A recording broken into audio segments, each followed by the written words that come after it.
Well, greetings and salutations, test takers. This is the Series 7 Guru coming to you from my off-grid studio, getting our kicks on historic Route 66 with our ritual Tuesday, 5 p.m. Arizona time live stream. Tell me what series exam you're taking. Tell us where you're joining us from. Once we get the housekeeping done, we'll go over any questions you may have. If you do have a question, it'd be helpful to tell me what exam it is. SIE, Series 7.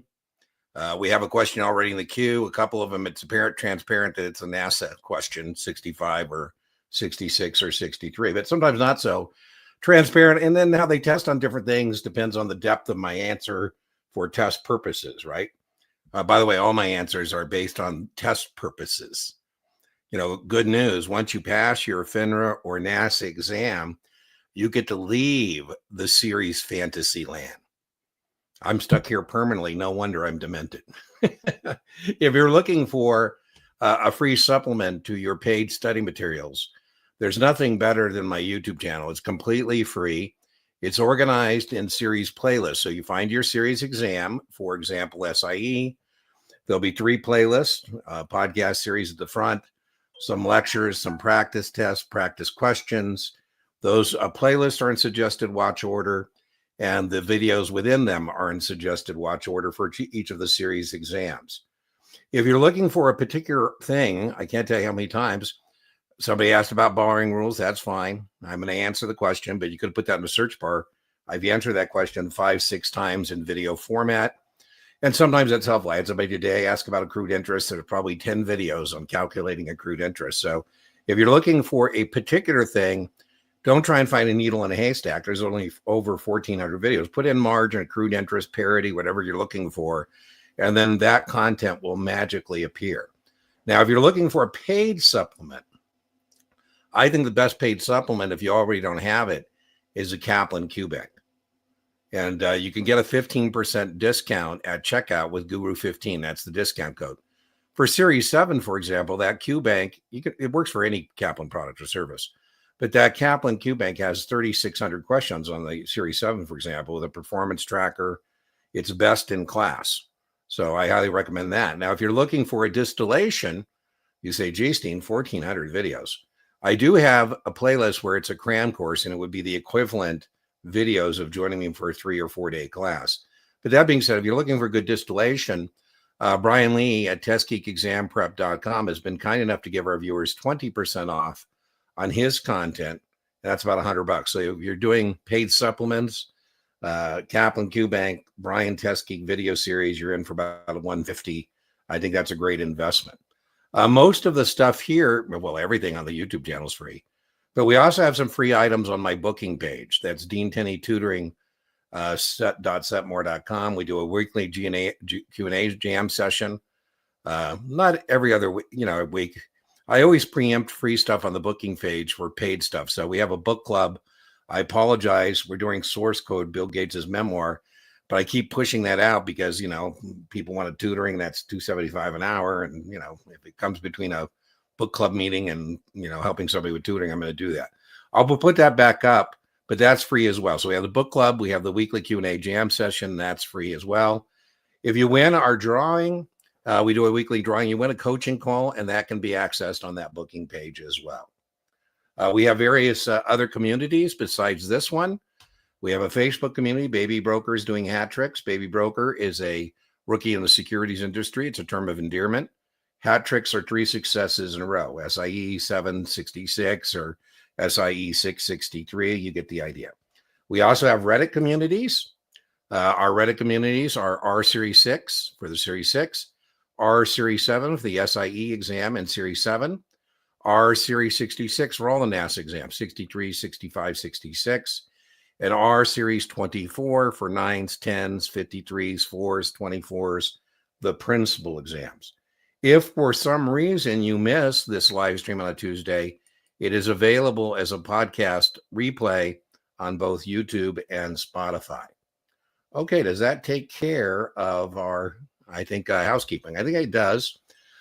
First question in the queue was sent to me. If you want to front run and jump the queue, you can send your explication request or request for any question you have to explicationrequest@gooexamprep.com.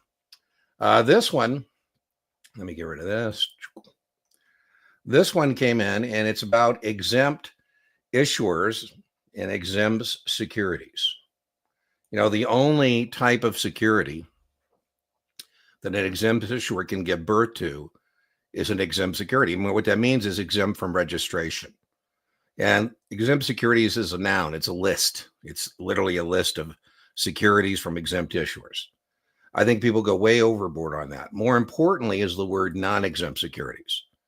Non-exempt securities means a corporate security. And so that corporate security is going to have to be registered through qualification or coordination. If it's not, then it's because we're using an exempt transaction. So that's how it's being sold. That's a verb, right? So exempt securities are a noun, a list of securities that need not be registered because the issuer is exempt primarily.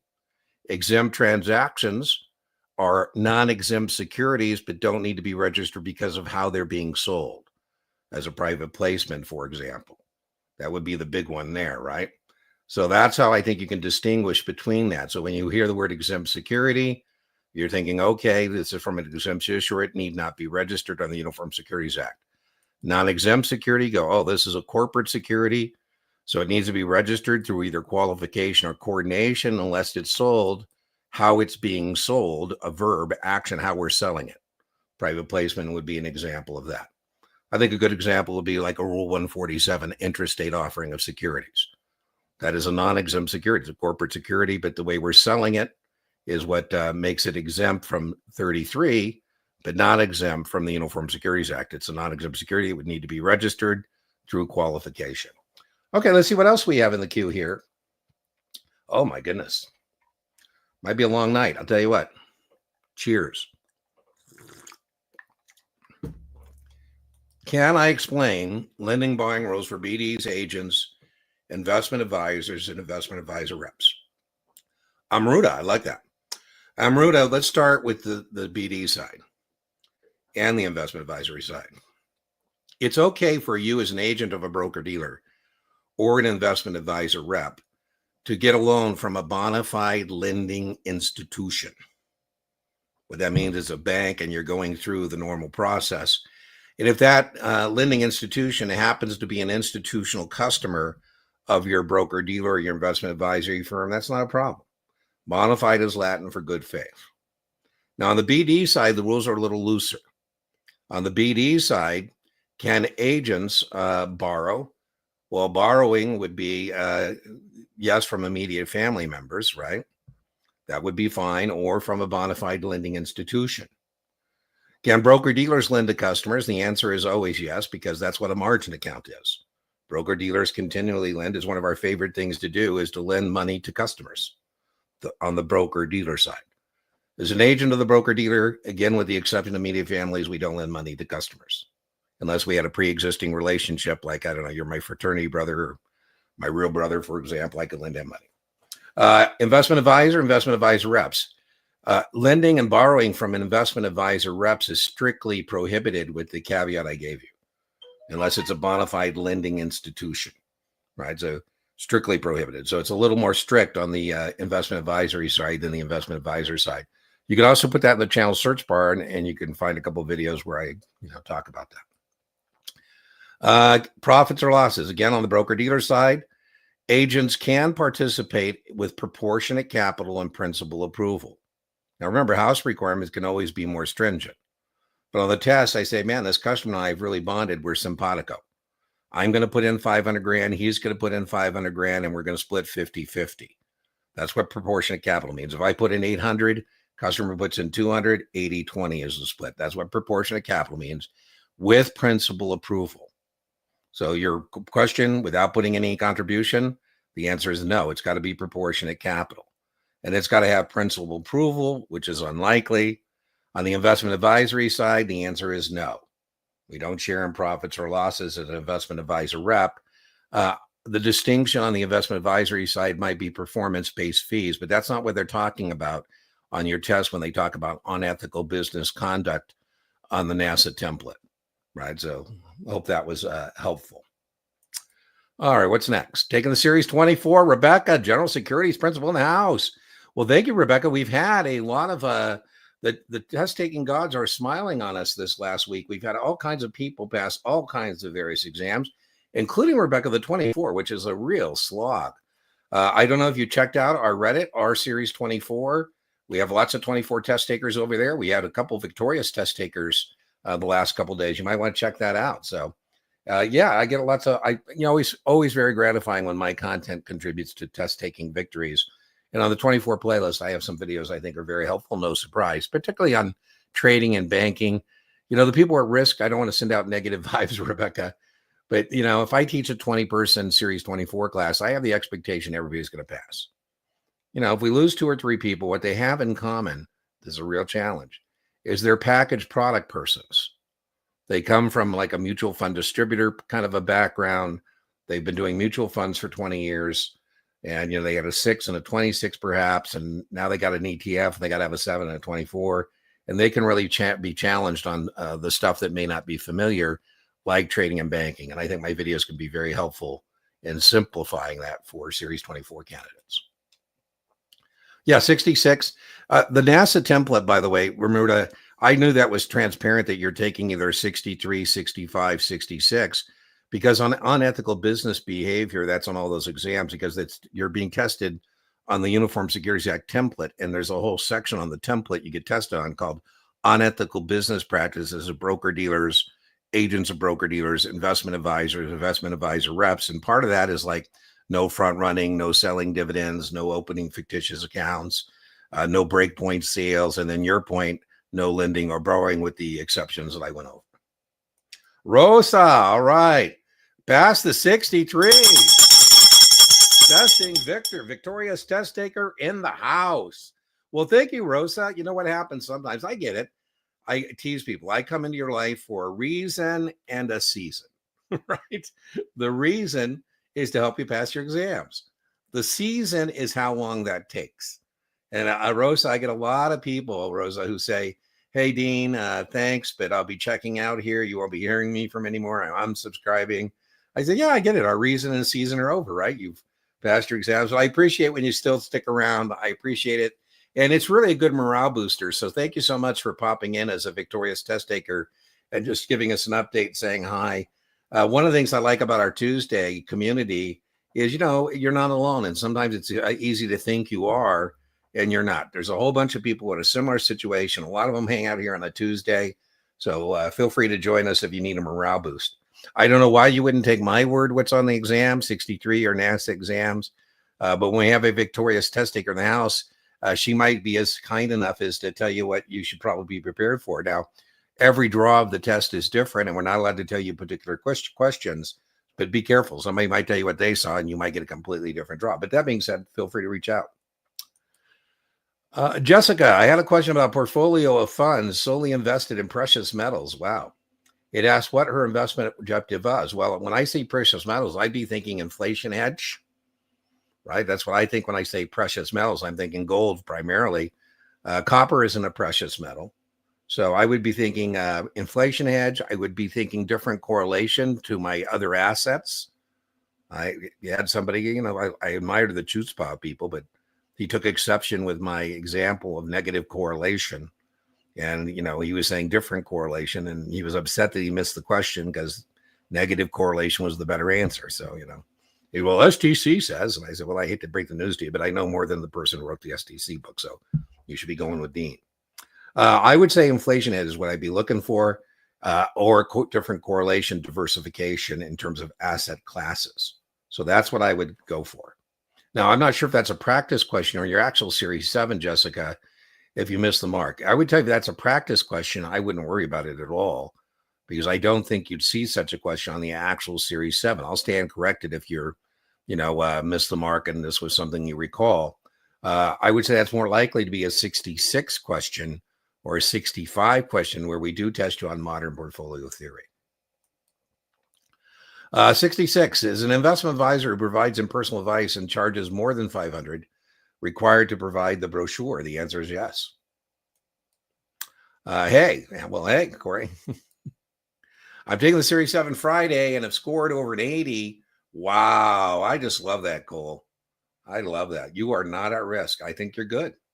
Next 2 days, well, you only really have one more day, which is this is Tuesday. So Wednesday is your last real day is tomorrow, because Thursday you got to kind of, be worried about your psyche, keeping your rhythm, getting a good night's rest. So you really have one more last day to bust your butt, and that's tomorrow.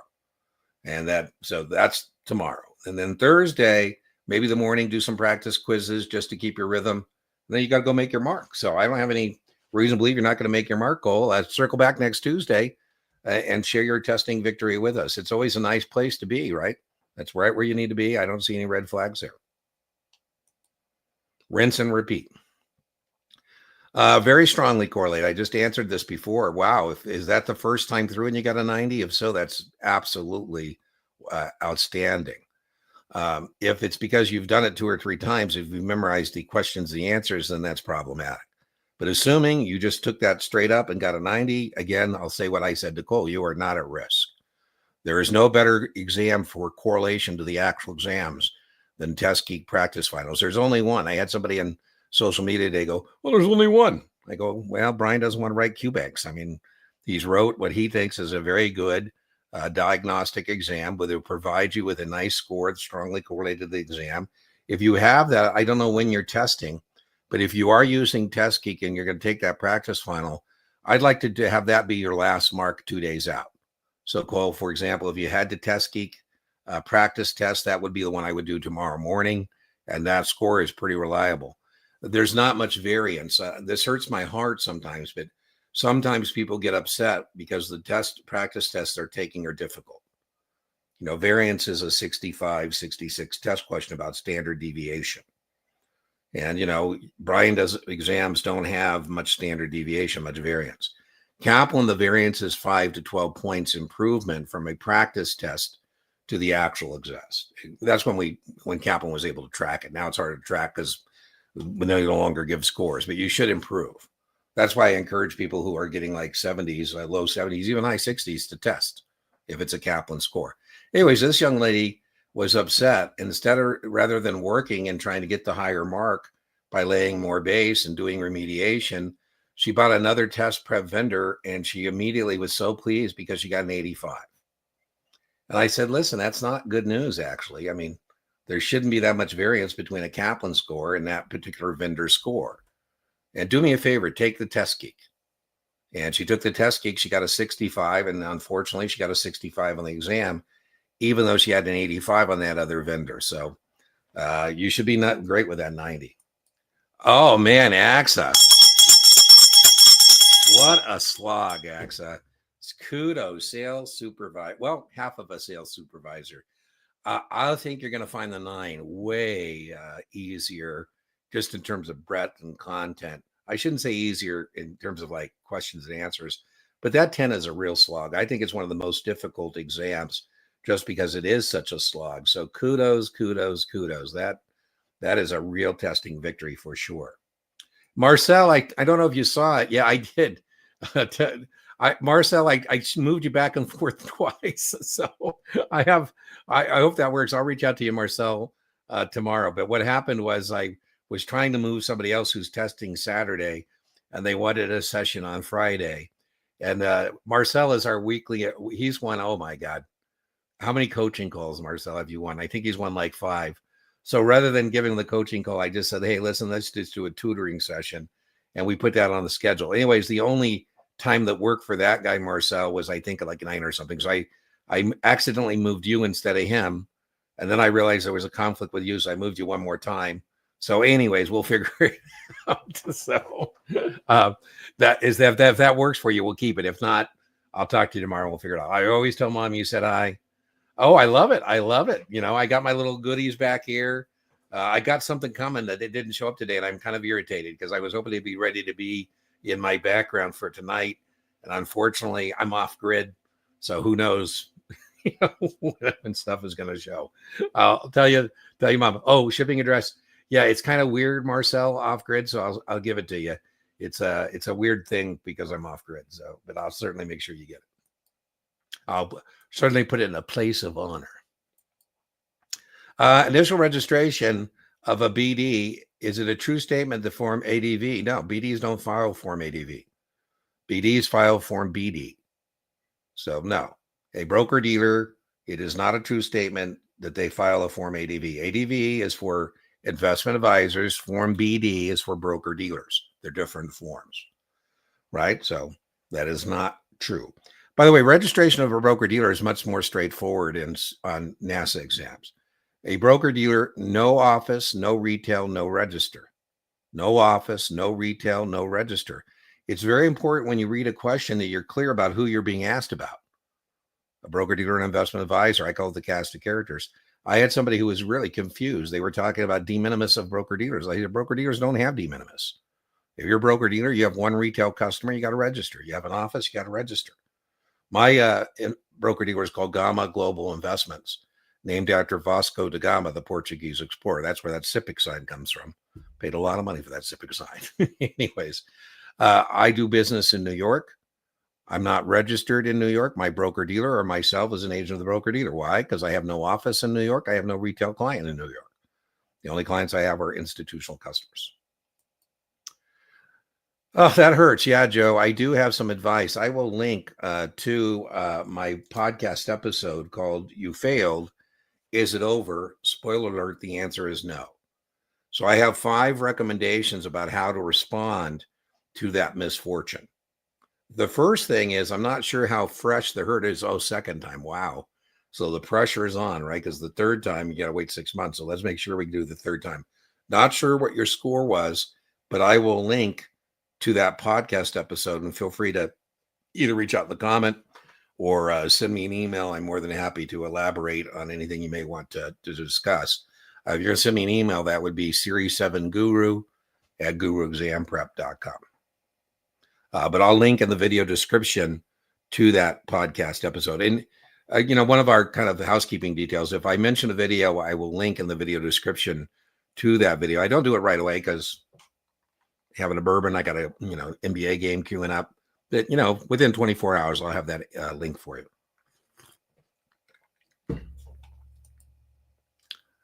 I went through Past Masters. Corey, Susie, I think is a wonderful person. I've heard, remember this word, Corey? I've heard a lot of variance. I've heard good things. I've heard not so good things. I think I haven't heard that there's variance in her scores. So I would think you'd be pretty good. I would think. Is it possible to purchase only 60? Yeah, certainly. Brian will send you just the PDF. Corey, want to make sure you understand what I'm telling you. If all you want is a PDF of that practice exam, with the Guru 20 discount code, it's $20. I think it's 20 something dollars just for that PDF, but that's all you're getting. A lot of times people say, oh, I got was a PDF. Well, that's what you get for $20. And you can get the PDF with the class notes from Brian for, I think, like $40. But remember, Brian has been kind enough. You can also watch that in video format with me on the playlist. You go to the 65 practice test playlist. There's 2 versions of me doing a 65 practice test where you can hit pause, come up with your answer, and then hear me hit play and my answer. And then there's another version where I did it with a student with a shared screen, and you can watch that one too, even if you don't want to spend the $20. You can put it on speed up. Sometimes the students take a while to come up with their answer. So maybe you can put it on high speed or, put 5 seconds. And then remember, I don't need to defend Brian's content. He's more than happy to do it himself. So every once in a while, somebody will send me a question, a comment or email with something they disagree with Brian. And I go, take it up with Brian. Don't take it up with me. So. Hello, Paula. Hello. Just passed my 65. Woo! Yeah, I would think, Jeff. I don't know. I'm not an insurance agent. I joke, Jeff. Brokers sell greed, and insurance agents sell fear. Stockbrokers, we say, wouldn't life be wonderful if? And insurance agents say, wouldn't life be terrible if? So if you're duly registered, you can sell both, right? Now, I know nothing about life insurance, but, I've had life insurance structures who take exception, and some of my peers take exception, Jeff, that I do cover test taking tips, tricks.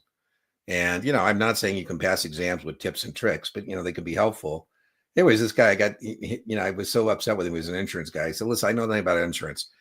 give me a practice test and I'll just take it using my test taking tips and tricks.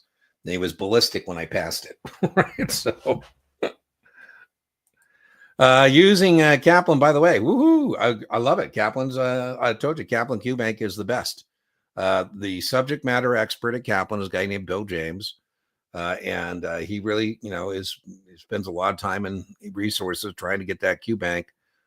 Now he does have questions. I kind of joke, my friend Bill is a bigger jerk than the real jerks. He's trying to stretch your mind and hope it doesn't go back to the same spot. So every once in a while, Kaplan does have what I call a gotcha question. So you thought, ha, yeah, I think, Jeff, a lot of people think the 65 is a lot of math. Then the sad part is then they go down a math rabbit hole and they never get back out. It's mostly inputs and outputs. I'm not surprised. I'd be surprised if you told me you had 5. So, you got to be able to do total return. You got to be able to do current yield. You got to be able to do tax-free equivalent yields. But, it's pretty straightforward. On the other stuff, analytical methods like, CAPM or present value, future value, internal rates of return, it's mainly recognizing input, what you would need to do the math, not can you do the math, and what's the implications of the math. What would you be doing? So I'm not surprised. So thank you for that confirmation, because I think there's lots of 65, 66 test takers who just, Jeff, I hear as a recent example, good news, he passed, but I hit the link, he shows up, and, he's paying $275 an hour for tutoring. And he goes, Dean, I'm not paying you $275 to do math with me. I'm a serious math geek. And I'm making him sound like he has hubris he doesn't have. I mean, he's legit. He goes, Dean, you give me any 2 numbers, I can solve for the third. So let's just skip to other things. I said, fine. He passed, but he said, Dean, man, I thought I was going to get so many points for being a math geek, and I didn't. And I didn't memorize any of the formulas. I mean, I was able to reverse engineer them, but I wish I would have just simply had a flashcard, like all the following are required to compute, except kind of questions, right? Late November for the SIE. Well, Stephen, go take the damn thing. Oh, second attempt. Okay. So I don't know how you did on your first attempt, but certainly we should be able to find you some points for the second attempt. March 5th. Oh, you passed on your second attempt because of the exclamation points. I think you mean you passed, right? Been following on my second attempt. Well, kudos. Stephen, I don't know who you use, but I have enough SIE content that I'm not recommending it. I'm a supplement. But I have enough content that I think you could, and people do comment all the time that they pass just using my content for the SIE. So kudos.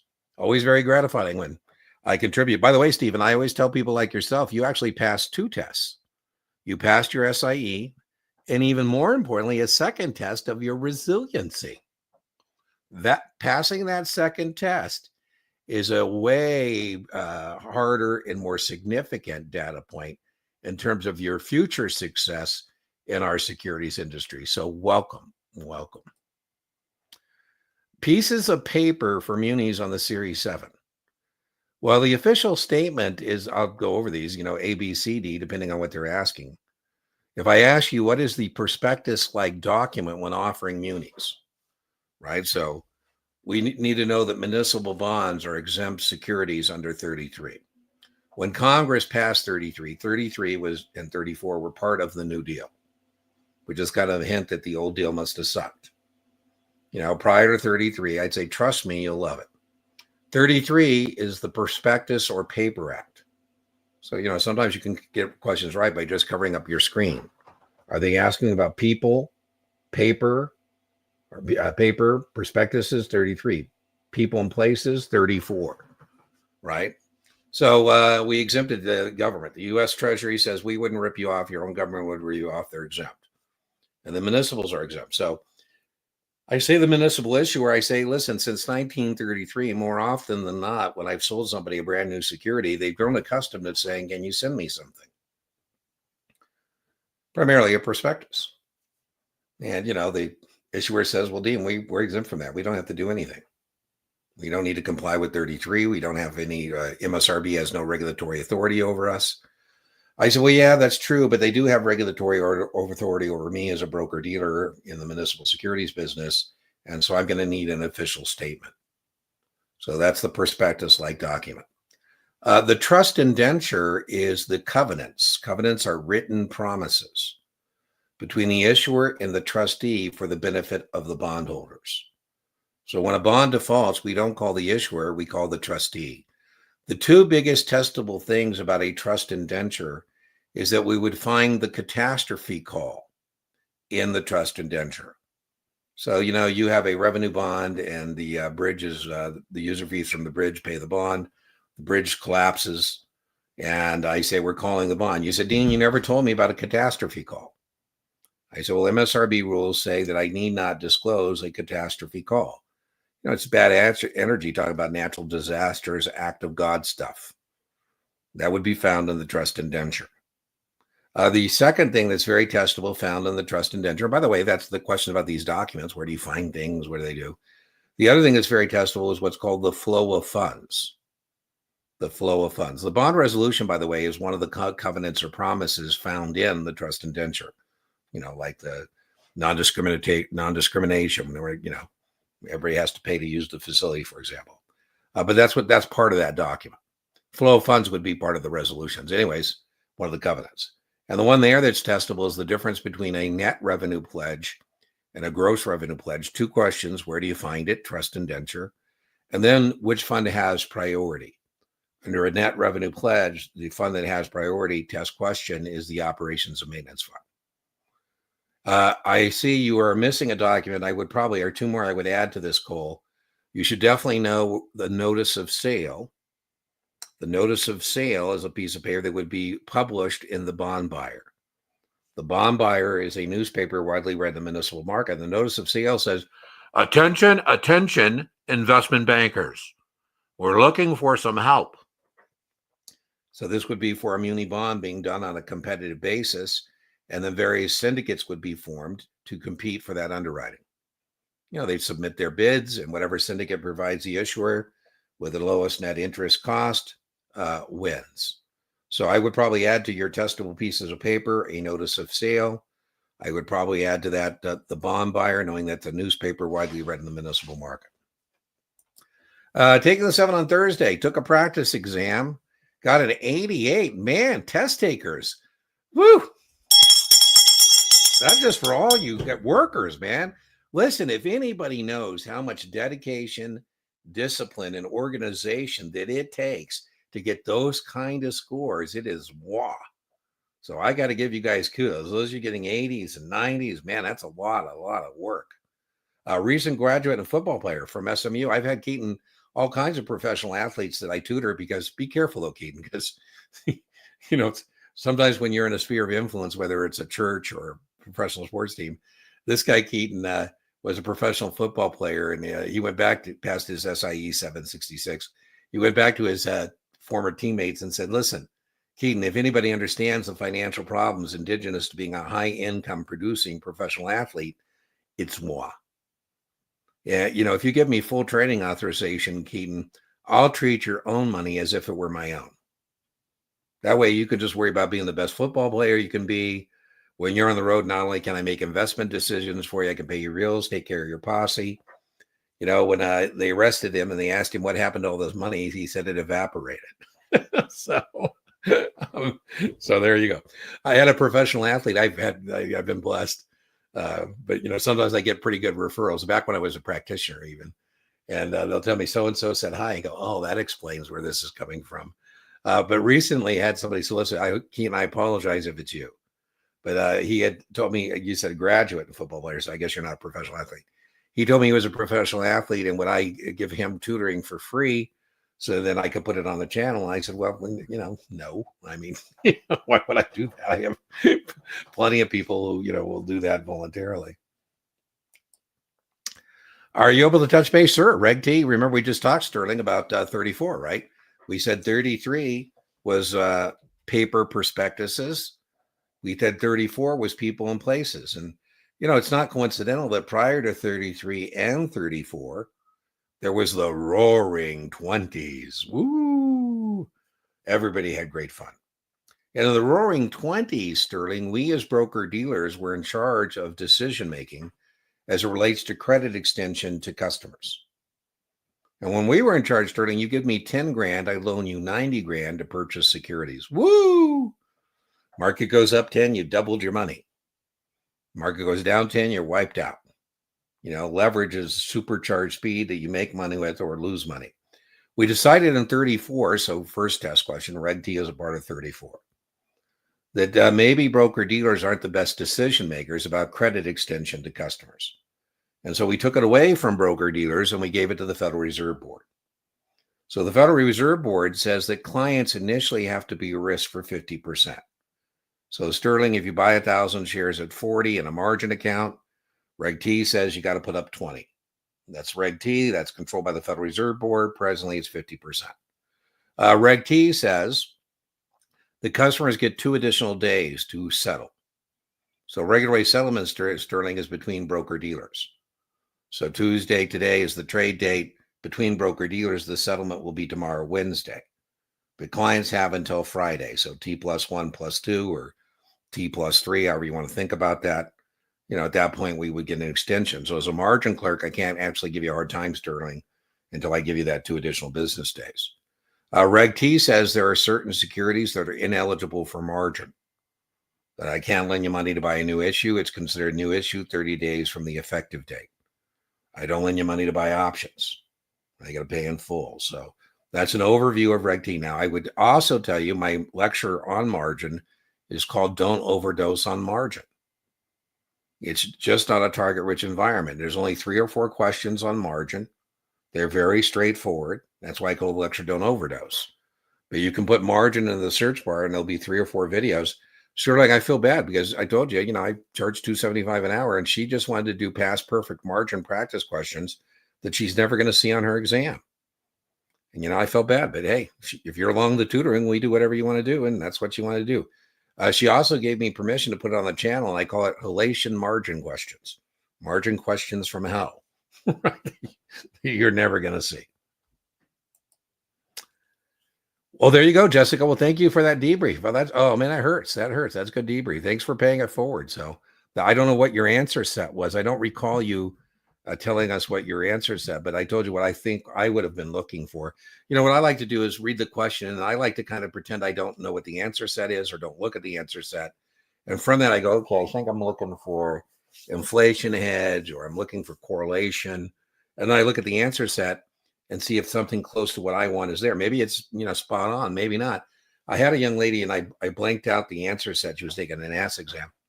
I said, well, what do you think the answer is going to be? She gave me the most vulgar street answer I've ever heard. It's correct. But I said, now, come on, that NASA doesn't speak street language like that. So now we got to translate that to legalese. What you just said is correct. But now we got to translate. I always joke these exams are kind of like learning a foreign language, right? They say when you dream the foreign language, that's when you know it. By the way, if you don't know what it means, don't take it as an answer. Today I was tutoring a guy and he had an answer. It was wrong, but it was about mezzanine financing. I said, well, that'd never be correct. And then he told me what he thought the word mezzanine means. I go, well, that is what that word means. It's the middle part of like a theater, but in investment banking, it's the middle part of the capital structure between equity and debt. I said, well, why'd you pick that?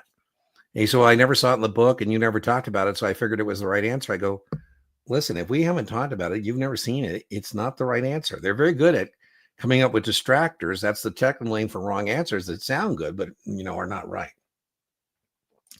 No, Yasha, Brian is with his significant other at a baseball game this evening.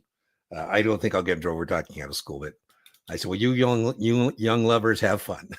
So I think it's the WCC baseball championship. Brian is a serious baseball aficionado, so he's at the baseball game tonight. By the way, I tease him. He's kind enough to join us on most nights, but I said, Brian, you're not required to show up. It's my live stream. I appreciate you riding shotgun and being my wingman, but I teased him. I'm happy you're going to enjoy your baseball game Tuesday. Me, not so much, right? This is what I chose to do, is be here every Tuesday doing a live stream. So, oops, I'm sorry, Antonio. Did I skip you? Oh, 66. I felt good about my answers. Really thought I passed. Those are the most frustrating ones. I'm with you, Antonio, when you think you're passing. I always ask people, well, how did you feel? 9th time, Antonio. Wow. My experience has been that's not a knowledge deficit problem. That's some other thing, test anxiety or, test taking something.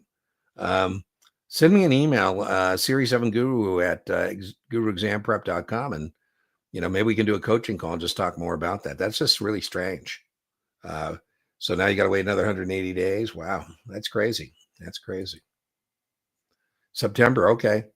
Yeah, I'm with you. Let's talk. It's not that you don't know the stuff. I can't imagine that's it. It's got to be something. I mean, that's kind of frustrating trying to figure out what it is. But if it's not going to be until September, give yourself permission to refresh and reset. Maybe you're too close to it. It could be that, maybe you're too close to, you got to let the SIE come to you, and maybe you're too on top of it. So I would suggest, if we're not going until September, maybe just, take a month or two just to refresh, reset. I probably would go maybe 6-8 weeks from your September test date, and then I'd pick it back up. I'd leave it for now. Maybe just try and read the Wall Street Journal, watch the NBC, try and get more immersed in the securities industry, so to speak, if you can. I don't know if you're just taking the SIE on your exam on your own, but if you're not sponsored, you can also take the 65 without being sponsored. And 65 might be something you do in the meantime, if that's what speaks to you. A lot of overlap, particularly on economics, investment vehicles. So maybe try and knock out a 65, at least get a testing victory if that's your case. If you're committed to a 7, if that's where you eventually want to go, is that's what you're aspiring to, that requires sponsorship. But it's not prerequisite, it's co-requisite. And what I mean by that is you could take a 66, it won't work without a 7, but you don't have to do an order. So you could take a 66 as well. I would recommend a 65 if you want to try and go get a testing victory, is what I would recommend. Yeah, Jessica, Test Geek's good for everything. TestGeekExamPrep.com. There's a link on my homepage on the channel. If you go to, it has more. But you could just send Brian an email, brian@testgeekexamprep.com. He's good on everything. He's, again, remember, it's a video class, distillation, a PDF, and a practice test is what you get for $100. I do not. The reason I haven't done that is because, I have so much love for everybody, and then I'd have to tell people I don't have so much love for. So I'm not so sure how I could do that without going on a rant. So, okay, I'll just do it right here. I think Kaplan, SDC, Knopman, Marks are all great vendors. I think Past Perfect is great, but I think they give you too much. But I would say too much is better than not enough. I mean, they really take you into the weeds. And I told you, sometimes I'm tutoring people that just are trying to get through Past Perfect and not actually, about the exam. So, but as I say, Past Perfect, I think, is a fine vendor.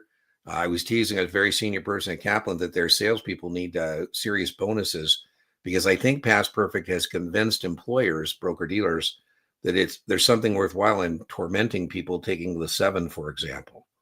And then not only will they pass the test, they'll be able to start selling stuff because they'll have product knowledge. I don't believe that, by the way. I think product knowledge comes from sales efforts, and this is testing as a barrier to entry, if you will. I think Exam FX and Training Consultants are a little too thin.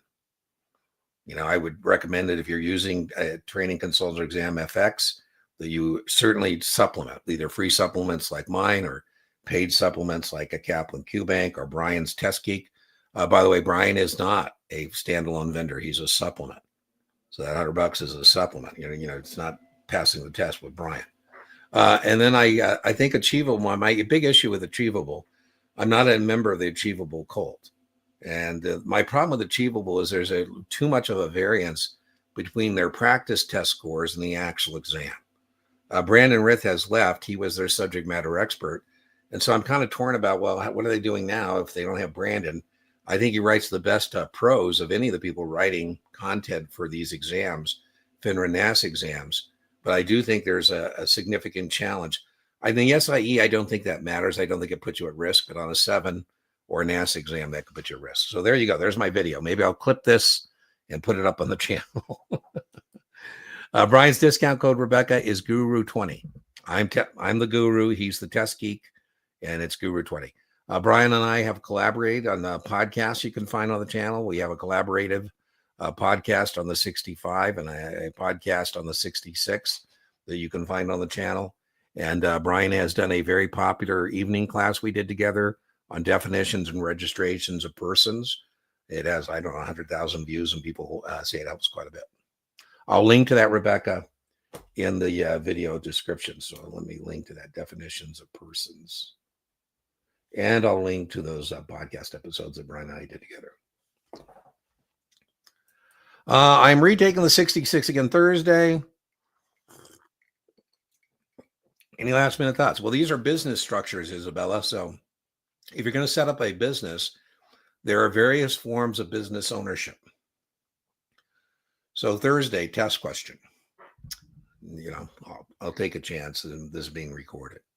But, I'm not supposed to tell you actual questions. But let's suppose, Isabella, you encounter a question on Thursday that says a husband and wife have a family business structured as a general partnership. Why would they want to consider dissolving the general partnership and reforming as an LLC? And the answer is general partnerships have unlimited liability, right? So that's a general partnership. All of the ones you have listed have a flow through of income and losses. Again, you're not going to get a bunch of this, but it's an ABCD. An S Corp, test question, has a maximum of 100 shareholders, none of whom can be non-resident aliens. And again, there's a pass-through. The first broker-dealer I worked for, Isabella, was a subchapter S corporation.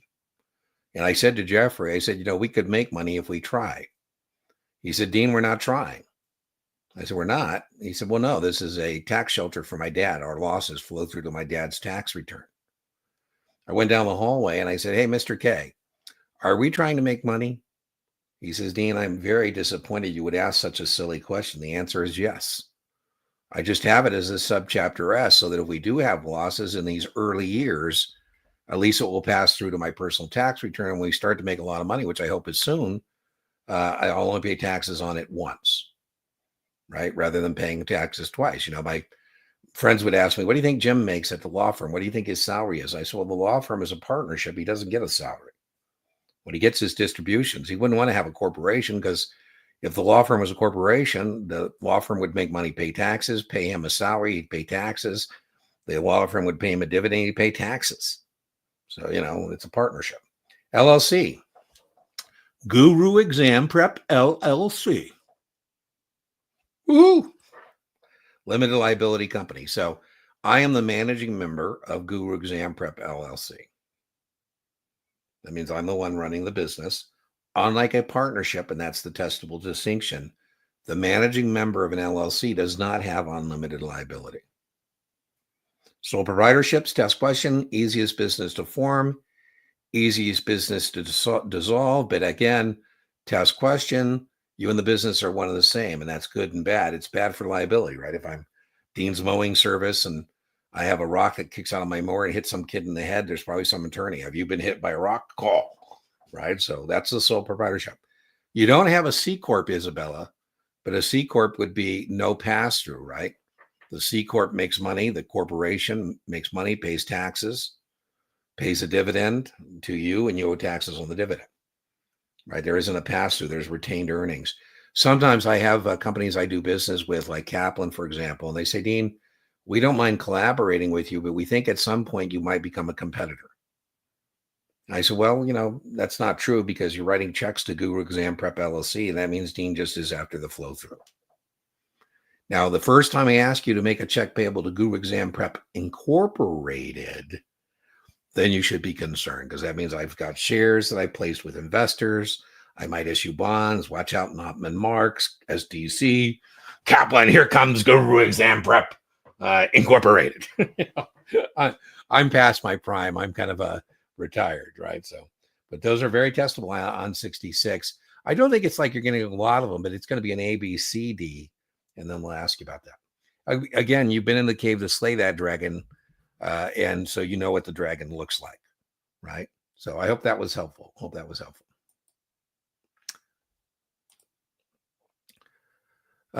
Dean, which authority does an agent BD file? Well, U4 is hello. That's an agent. U4 is how you become an associated person of a broker dealer. Not bueno. Somebody starts talking about your U5. That's goodbye. Right? So U4 is hello. U5 is goodbye. I would know that if you can, again, this isn't a test term. In our industry, if you can answer no to all the questions on the U4, That is called a clean U4. If you have a yes answer, not testable, that's called a dirty U4. And there are some yes answers that are dirtier than other yes answers. These 3 yes answers, test question, are reasons for statutory disqualification. Conviction of a felony within the last 10 years, a conviction of a misdemeanor involving monies or securities. Number 3, have you been denied, suspended, or revoked registration in the past? I call this the don't we know you from somewhere rule. Now, statutory disqualification means the regulatory authorities don't need to tell you why you can't be in our business. Any other yes answer could be a problem, but you would disclose it. And then if they denied registration, you'd have to say, they'd have to give you some explanation for that. I would know that except for statutory disqualification, any other no answer that becomes a yes answer, you have to make an amendment to your U4 within 30 days. Right now in the U5, remember, that's leaving the business.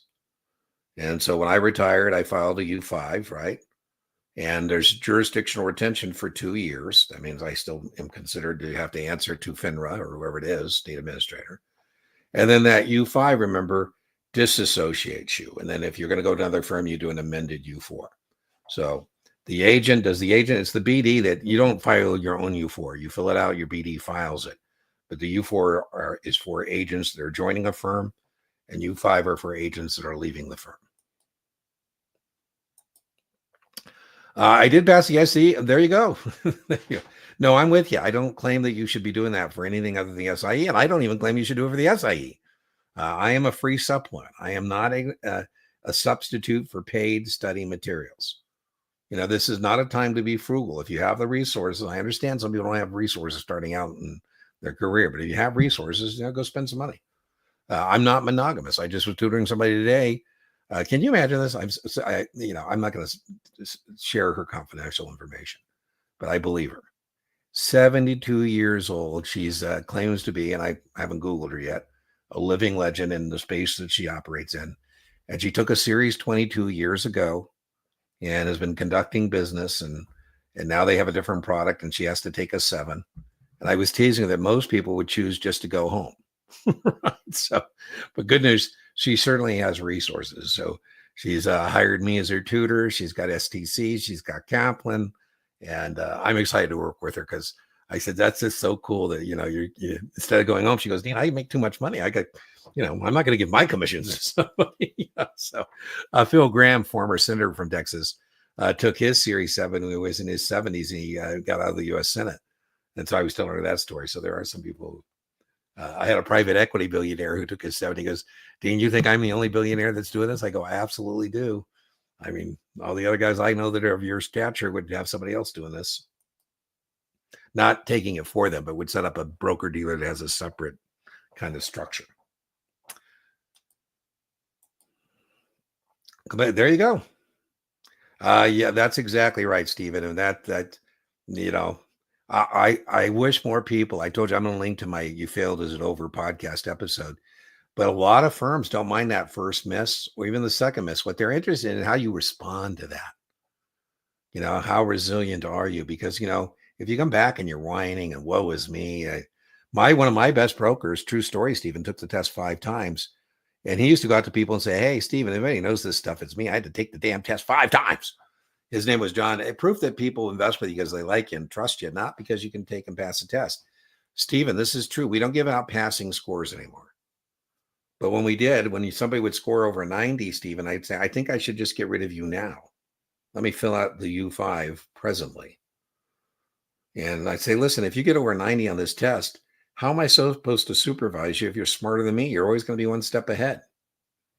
And secondly, all you've proven is you're a bigger jerk as the person who took the test. I'm not so sure how you're going to get along with, clients. So I have a guy, Stephen, that is a competitor. He's a tutor, and on his bio, he brags that he got a 94 on his 7. And every time somebody tells me about this guy, and Dean, he says he got a 94 on his 7, I go, I'm not so sure. That's a good thing. I don't chat up what I've scored on the exams because I've taken them many times, but obviously if Dean couldn't pass one of these exams, that would be a problem. And last time I had to test, I got a pretty good score, and she was a little freaked out. Like maybe I cheated because I was done like an hour. I go, listen, I've been teaching this stuff for decades. If I was struggling, it would be a problem. BD agents, FCA, federally covered advisors. Okay, they won't use FCA, so I had to reverse engineer what you mean by that. But state that's correct. That is correct. But agent is, if selling a security has home office, you have to register. If you are, it doesn't matter. The BD's registration for the agent is, do you have a retail client in that state? Do you have an office in that state? If you have either a retail client or an office in the state, the agent has to be registered, and the agent can't be registered unless the BD is, right? So, but agents only register state X, so that means they can only sell securities in state X. I'm not sure what the home office has nothing to do with answering this question, right? Well, the home office is going to have to be registered because, again, I just said the agent is in state X, but you started by telling me that the broker dealer is already registered in state X, right? You said the BDs in all states. So I'm not sure what you mean. Is this correct? Let's be very clear. The answer to this question is the agent who is registered in state X can only sell securities in state X, period, full stop. Well, in-person life would be like Dean's newsletter. I have a personal newsletter, Dean Tenney's Prudent Speculator. I don't say this is what you should do to a particular person. I say this is what you should do in terms of the markets. So that's what impersonal means. And then I charge $499 for that newsletter, or $995. Taking the Series 7 into the month. I got my SIE 60, no firm. Ooh, I like it. I think you're fine, Christopher. End of the month, plenty of time. You're right where you need to be, man. Just stay the course. Stay the course. Don't get wobbly, right? Stay the course. I rinse and repeat. I think you could push that. I think 72 is fine. I don't see a practice test score. So I don't really like that you're just telling me QBank 72 per overall. I'd like you to do a practice test. So take a practice test and see if that too is in the 70 range. And I think you're in pretty good shape. All right. Well, we're sending you, Aiden, good testing vibes. Right. I'm wishing for you, Aiden, on Friday, the dream draw. Everything you studied shows up and you go, man, I don't know what the big deal was. We're all dreaming for Aiden to get the dream draw. 7 days. Oh, my goodness. Well, Jennifer, I need more information. It depends on your background. I mean, if you're coming to this as a tabula rasa, blank slate, and you're going to take a 7 days to take a 65, I think that's unlikely. I mean, now on the other hand, if you are a CFA or you have a 7 and you've been doing investments for a while, I don't know. I don't think your firm. I'm more worried about your firm, Jennifer, putting you in this position than I am about you.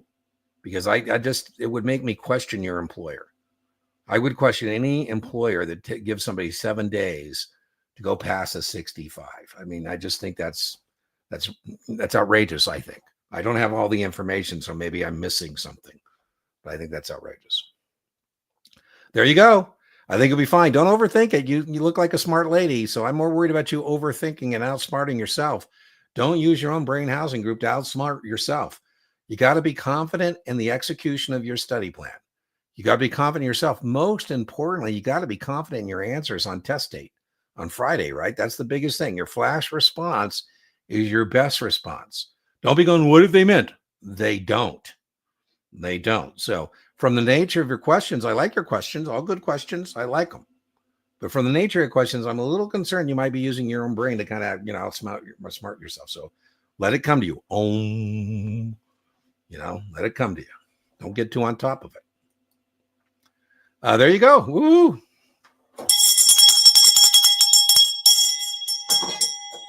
I like it. Yeah, let's circle back. Let us know your scores next Tuesday. That'll be a little helpful as a data set. All right. Well, it is time. It is time for our drawing. What to remember, if you win, is the coaching call. You just go to deantenneytutoring.setmore.com. And you'll see the class tab, and it says coaching call for weekly drawing winners. And let me get that going. And let's put, what are we going to make? If you want to participate, let's say,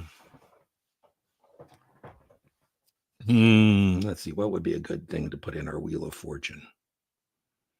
Mm-hmm.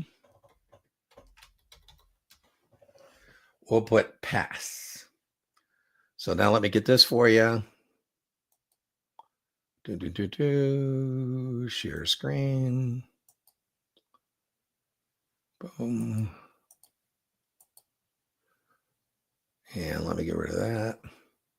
So if you want to participate in the drawing, put pass just as you see it on the screen in your, where's my media assets? Let me get rid of this. There we go. Let me get a Christopher's comment. Boom. Jessica, I think it's got to be all caps. PASS, exactly as you see on the screen.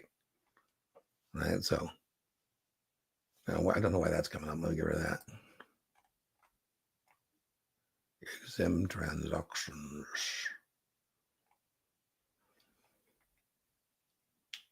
Exempt securities. There we go. All right. Ready for the drawing? Here we go. Here comes the Wheel of Fortune. Everybody can win except Marcel. No more wins for Marcel. I'm going to owe him like 20 hours of my life. I'm teasing Marcel. Wow. I don't even know if I can pronounce that. Zwitter. I love that. That's a neat name. Zwitter. So go to Dean Tenney. Let me put that up there for you. Boom, boom, boom. There we go. Just go to the class tab at deantenneytutoring.setmore.com. The class tab, you'll see coaching call for weekly drawing winner. You just hit that, and that will register, and I'll show up, have your Dean to-do list, and we'll go over what it is you would like to talk about. Okay, boom, boom. All right, let's get rid of that. Okay, let me see. We got anything else going on here? Okay, I don't see anything else. All right, everybody. Well, remember, inch by inch, your exam is a cinch. Yard by yard, your exam is hard. I'll see you next Tuesday. Same bad time, same bad channel. And we'll spend another hour together. I'll see you then. Bye-bye.